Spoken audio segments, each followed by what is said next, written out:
Welcome to another episode of Profiles in Leadership, sponsored by VGM. I'm Steve Anderson, your host, and we have a great guest today, Patrick Graham. Patrick attended Covenant College undergraduate and then attended the Medical College of Georgia, in which he graduated with a BS in physical therapy in 1989. He attended Cole School of Business at Kennesaw State University for his MBA in 1996. He is married to Susan McCluskey Graham, and they have two daughters, Mary Frances, who is currently in her second year at DPT school, and his other daughter, Katie Claire. He is the president and COO of the Human Performance and Rehabilitation Centers, Inc., commonly called HPRC, which is a 64-year-old family business that was started by George McCluskey Jr. HPRC currently has 11 locations in 3 states, and about 150 employees. Services range from pediatrics to contract services and specialists in intraoperative monitoring for spine and head and neck injuries. The company provides PT, OT, and speech services for patients from 0 to 99. HPRC also has a prosthetic and orthotic facility with ABC certified O&P clinicians. He is a past APTA Federal Affairs Government Chair, a PPS Board of Director, including Vice President, and a past and current delegate to the APTA House of Delegates from the state of Georgia. He was also awarded the 2014 Robert G. Dicus Service Award from the private practice section. So welcome, Patrick. Great to have you here. Thanks for having me. So you've had a really very interesting career. Share with us, what the company was like 20 years ago. Okay. And we know that it was started by your father-in-law, George McCluskey, 64 years ago. So it's probably one of the original private practices, I would think. And so tell us what where it grew to, and then where it is now, and there's a lot in between. So we don't have to go into great detail, but Sure. what I'm interested in is there were some interesting struggles in between. Yeah, so we've been a lot larger through the years, and we've been a little smaller. We've kind of been growing back. In the late 90s, actually right after 9/11, the orthopedic clinic that we were a large part of and had probably 6 affiliated clinics. They never owned us, but we were in locations with them, decided they wanted to own their own physical therapy. So we parted ways. We lost a hospital contract, was affiliated with those physicians. In about a 6-month time period, we lost about 60% of our business. We went from about 300 employees down to about 100. And we gradually were able to kind of claw our way back. We've grown it up, and we're still hanging on. Yeah. So currently now you have, as I said in the intro, you have 11 locations in 3 different states. We do. Okay.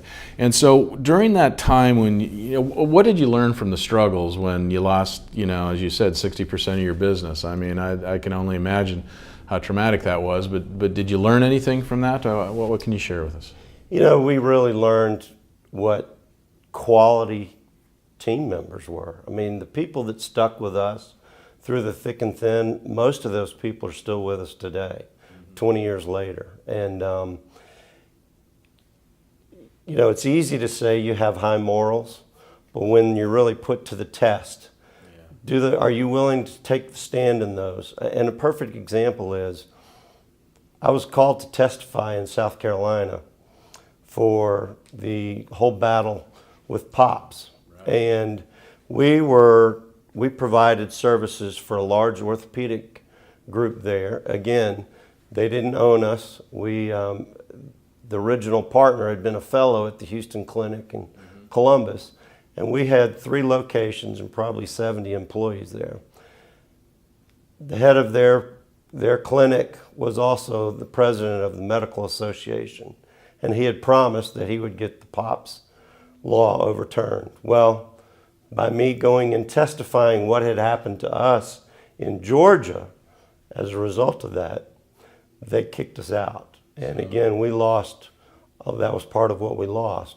But again, to stay true to ourselves, we took that and we've continued to stay in Columbia, South Carolina. Really? So Yeah. you're still We're there. still there. That's great. So, do you regret testifying in front of the? I mean, it's a lot of business go away. I mean, do you look back on it now and do you think it was? I'm sure you felt it was the right thing to do at the time. Yes, I don't think I regret it, because at the time it is what we stood for. It's what my father-in-law had stood for 60 plus years. Dr. Jack Houston, who started the Houston Clinic, who even got my father-in-law into physical therapy, didn't feel it was ethical for him to ever own anything he could make money off of besides just direct patient care. So I think at that time it was. If you were to ask me today, I think we're in interesting times. And I think where we're headed, we're going to have some unique alliances that we've not had in the past. And I think the relationships with physicians is an area that we really need to examine, because the big players, where they're headed, I think, is hospitals or these big medical practices. Yeah. So it's not a black and white issue. I don't believe it is. Not anymore. Obviously, you want to, if you're going to work, you're going to want to contract with certain things that are important to the care of the patients and control issues and whatever. But to just say, we're not going to work with physicians just isn't the way to go. I think with times like they are, it's really difficult to just say black and white standard issues. I'm not promoting that for any stretch of the imagination. I think we bring a unique set of skills to the table. I think we can be partners. I don't think we have to be employees, but I think we have to start looking at other ways that we can have a seat at the table. Yeah, no, I agree totally. Another thing that people that know you and in this profession and whatever is that you were very active and always at meetings and always volunteering, doing some things, and then you had an illness that just about took you out. So for those who maybe don't know the story, you had a liver transplant. I did. And how long ago was that? 3 years January. 3 years in January. So, and as I've known you for a long time, you were an extremely sick man at that time and barely pulled through. But how are you feeling today? I mean, I really feel better today than I have in 15 years. Yeah. Yeah, I really, those 15 years were tough with the 2 autoimmune diseases. And I didn't realize how bad I felt until I got a new liver and they were gone, and I feel great. Yeah. So it's interesting to me. How do you, if it's okay to go Sure, here, please. how do you look at life now compared to before? Are you different? Oh, very much, very much. I always was very strong in my faith. I know for a fact that's what pulled me through it, my family through it, and frankly, all the prayers around the world. What's different about me is when I wake up, that my very first thought is, thank you, Lord, I'm here. It's another day that I get to be here, because I shouldn't have been here. By all medical reasoning, I shouldn't have been here. I think things that used to be big issues, if I take, as our speaker said this morning, count to 5 backwards, right. I can take a deep breath and really realize they're not as big as they used to be. My perspective is, I guess it's broader. It's not just about me and my little world. It's the opportunities that are around me every day to touch patients, touch our fellow employees, touch total strangers with just being kind, being thankful, being grateful, and hopefully being positive. Yeah. No, those are great lessons, and hopefully some of us can learn that without having to go through what you did, right? Yeah, the other thing I'm intrigued with is, and again, these are personal questions, so I hope they're okay. But it's sure. like, gosh, I think of your 2 daughters, and are they over being scared all the time? No. You can hear my voice. I got a little scratchy. When I go into a coughing fit, they're on me. They're still cautious. They're much better, obviously, but for what they witnessed me going through, I'm not sure they have a whole different perspective too. And I think it's been positive. Again, what for a lot of 21 and 23-year-olds is a big deal is not such a big deal to them anymore. They got a bigger view of things. Yeah, and I imagine you probably really experienced a lot of people in your life, through family, through church, through people that know you in the community that really rallied around it. It's very humbling. Still is. I continue to see people that I haven't seen in years that just come up and are, you can see they're just genuinely excited to see me. It's very humbling, very humbling. Yeah, it's awesome. I mean, the thing I've always appreciated is that going through that thing, you always had a sense of humor about it. I mean, oh my gosh, we got so many stories, but the one I remember the most, what I'm going to say, is when we were going to the Graham sessions one year, and so we picked you up in Columbus, and we drove from Columbus, Georgia to Charleston. And Patrick was taking this medication that made him want to urinate all the time. And we had to stop like every 30 miles. 5-hour trip was about a 9-hour trip. Oh my gosh. But we had to counsel him because a lot of times he'd come out after going to the bathroom in the gas station with this big old, drink, like 30-ounce drink. And we go, Patrick, think about what you're doing there, So we always tease him. Made me really thirsty. Yeah, it made him thirsty, but we paid the price. It was the longest trip ever. It was a long trip. Yeah, but it was fun. Y'all were good sports. Yeah. So, when you think about things like, I know it's very dear to your heart now, this donor organizations that do this. I mean, you're here today because someone else died. Yeah. And provided an organ. So. Just tell us a little bit about what you've learned about that world and what Sure. we need to know about it. Well, a lot of people think they're organ donors because they mark it on their driver's license, which is always a great start. The best thing for people to do is really to go to the organdonor.org website and register as an organ donor, because what happens then is that's the database that anyone accesses right away. It takes your family out of the emotion of the decisions of the time. And frankly, that's the most effective way for people to do it. So, everyone always has this idea, well, I don't want to sign up because what if I'm just in a coma? And the truth of the matter is, up to 7 lives can be saved with 1 life. And there's all kinds of things that people donate now, and it's not people who are just in a coma. There's a lot of vetting that goes on before that decision is made, but the amount of education that's still opportunity to be out there is still something I'm really passionate about, and as healthcare providers, it just goes hand in hand with what we do. Just educating people on what they can do when they're gone and how many lives they can change. That's amazing. It is. The stories, the stories you can see anywhere are just incredible. Incredible. So, have you ever wanted to meet the donor family? I have. So the process is you have to wait 6 months, and then you can submit letters to the organization. And I had my transplant at Emory, so it's run by the chaplains. And they preview the letters to make sure they're appropriate. And then they contact the donor family and see if they want to receive those letters. And if they do, then they send them. All we know is they've received our letters.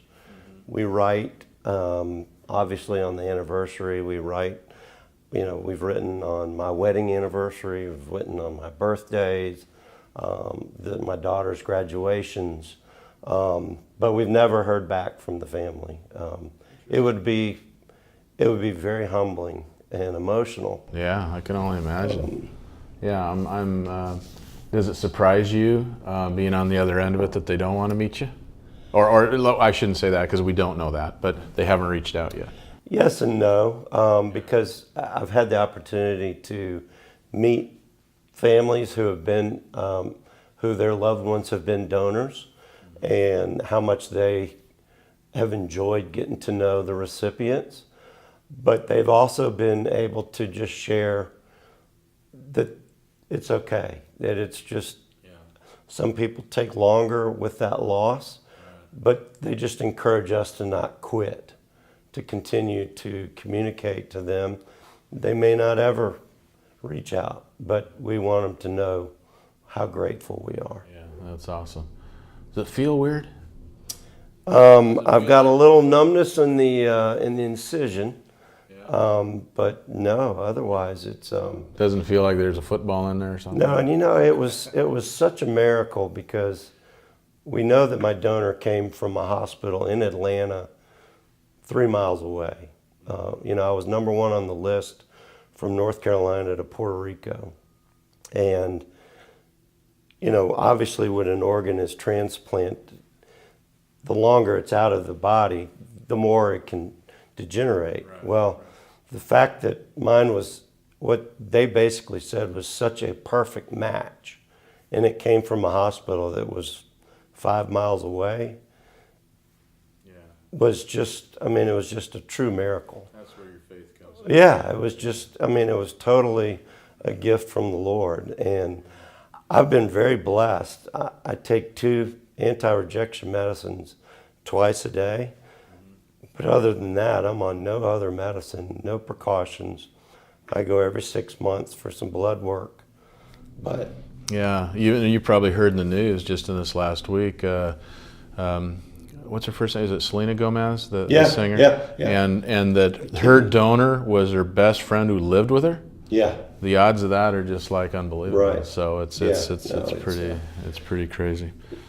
Yeah. When you understand about it and you start looking around, it's amazing how far organ donation has come in the last 20 years, and how many people that are probably one step away from you that you would know that have been a part of that. And do you have any idea what the population of this nation are organ donors, or claim that they're I knew that stat about 2 years ago, but I don't. Yeah.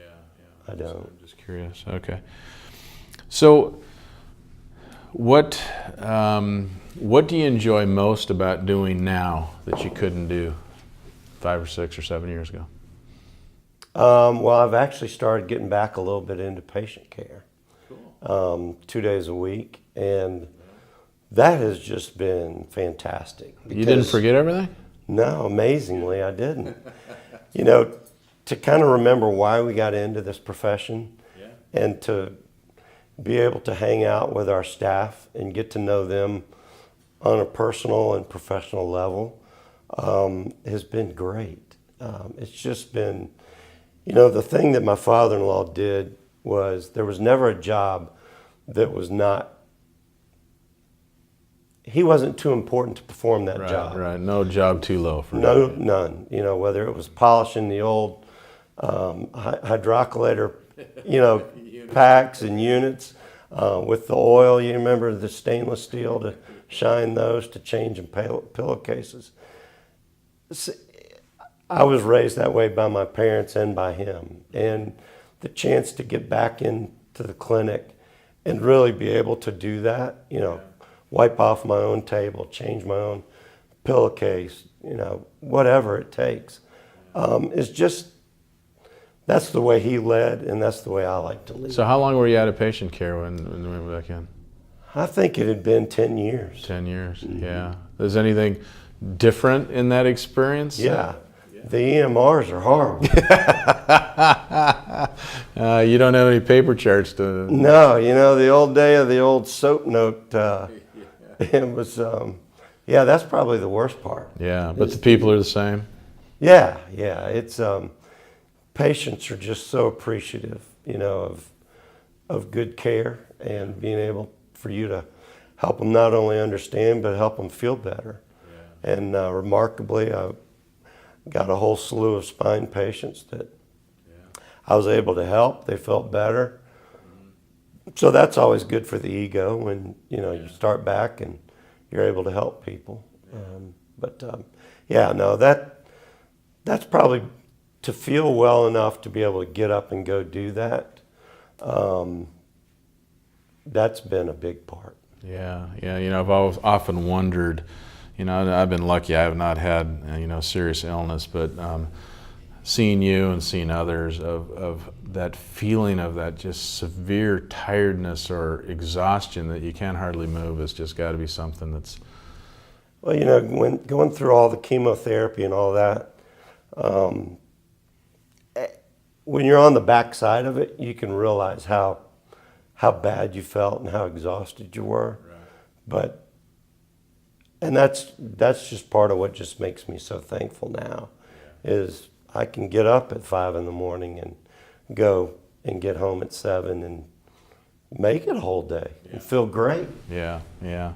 So now that you're better, you're feeling better, things seem to be going great for you. What's your biggest challenge today?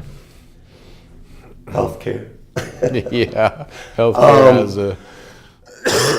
I think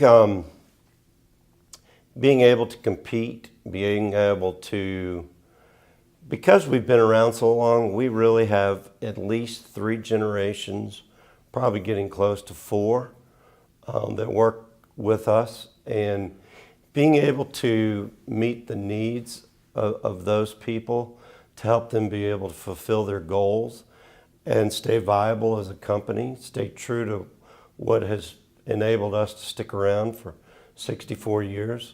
I think that's the big challenge. Reimbursement is a big part of that. Who are you going to be aligned with? Are you going to keep standing alone? Is it time to partner? Those are the things I think drive me right now. Yeah. No easy answer there. No. Yeah. Another story that I'd like to share, if you're okay going there, is I love the story that so you had your liver transplant surgeon. Mm-hmm. And for those who don't know, a lot of people that specialize in that, they're replacing livers that have been damaged due to often the patient's miscare, not taking care of themselves from drinking, from addiction problems, from whatever. And you were different. And are you okay to tell a story about when you went back to Emory? Yeah, I could try. You just wanted to get me to cry. No, I don't want to get you to cry. It's just I think it's a great story. Yeah, no, this is, so I had encephalopathy pretty significantly before, and I really have no memory other than 1 or 2 events for the 2 months leading up to my surgery. And after I came out of surgery, they extubated me, and I had a massive seizure and was unconscious. So they reintubated me, and they were perplexed. They said this was highly unusual. They had no idea if I was going to be a vegetable, what was going on. And 6 weeks later, I came out. My memory started coming back, but I've got about a 5-6 month gap in there. Well, I was in the hospital for 72 days, moved to rehab, but the nurses and the doctors in the hospital and on the post-surgical floor never saw me out of the bed. So the day we went back, I guess this was probably 3 months. First of all, they couldn't believe how tall I was.